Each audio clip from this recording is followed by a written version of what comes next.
And the final area that I really wanted to touch on is startups. So startups are an area that I have a keen interest in.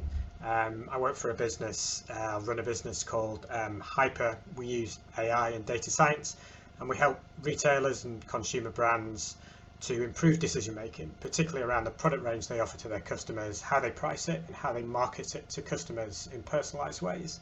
So, from your point of view as an investor, how do you decide which AI first companies to back? But fundamentally, look, my job is to figure out like, does it work and is it valuable?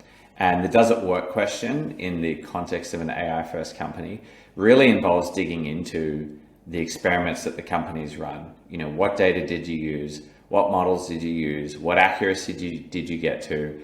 And what accuracy do you need to get to? What's the prediction usability threshold, the put, as I call it?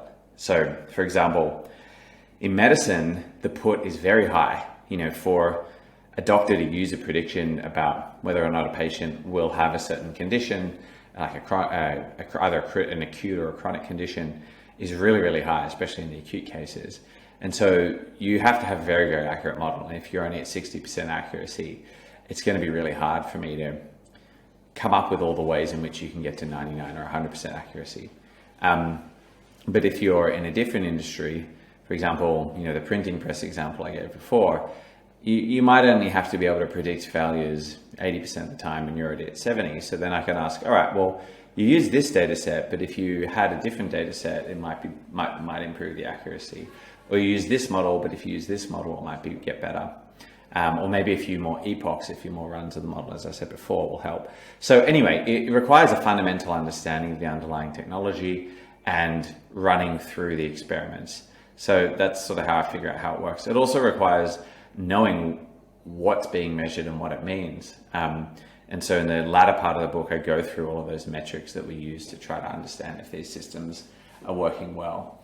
There's a whole chapter on measuring the loops, so to speak, measuring the degree of competitive advantage and whether the system's working. So that's the first thing, how it works.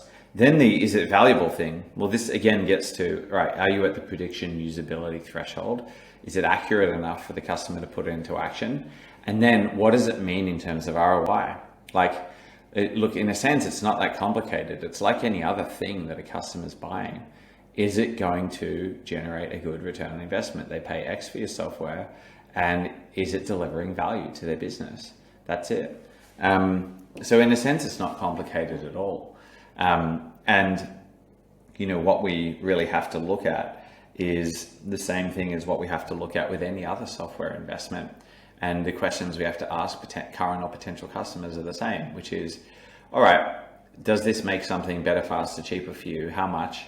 And then therefore, what are you going to pay for this?